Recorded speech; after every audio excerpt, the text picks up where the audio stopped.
Krásne ránko prajem všetkým. Je 19. júla. 6 hodín 5 minút ráno a ja sa nachádzam momentálne v takom obklopený takou krásnou prírodou a za mnou sa nachádza židovský cintorín. Toto video berem ako, že to bude také bonusové video, nakoľko dneska je neplánovane. Som sa išiel pozrieť iba tak. Ráno som stál o 4:30 a už som potom nemohol spať, tak som si povedal, že nebudem zbytočne iba takto vylihovať. Pozrite sa, aká tu je krásna príroda. A po ceste, keď som išiel sem, tak som zbadal, že židovský cintorín odbočka doľava.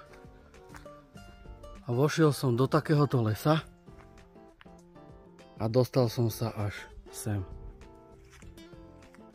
Nádhera. Keď som prechádzal okolo tých domov do tej uličky do lesa, tak tí ľudia si museli myslieť, že tomuto hrabe 6 hodín ráno a on sa tu premáva po lese na štvorkolke, ale kokso, parádna príroda, zase altánok. Škoda, že som nezobral špekáčik, tu by som si to upiekol. Dal by som si tu raňajky.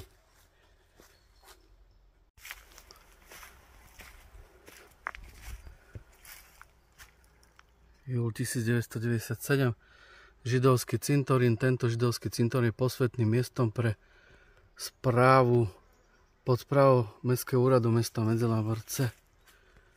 O, krásne svieti ranné slniečko. Tak, tuto je písané po židovskom jazyku a iba takto si trošička dáme. Dovnútra nejdem, aj keby sa dalo, však tam chýba plot. Ale nádhera, nádhera.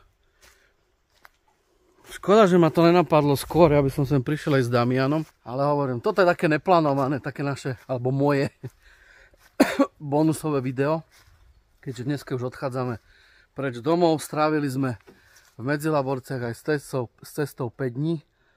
Pondelok a piatok teda cestujeme, alebo sme cestovali pondelok, útorok, stredu, štvrtok sme jazdili a dnes tá jazda bude iba taká moja solo jazda. A za chvíľočku si pôjdem pre auto. Nechal som si včera umyť auto umývárke Leci.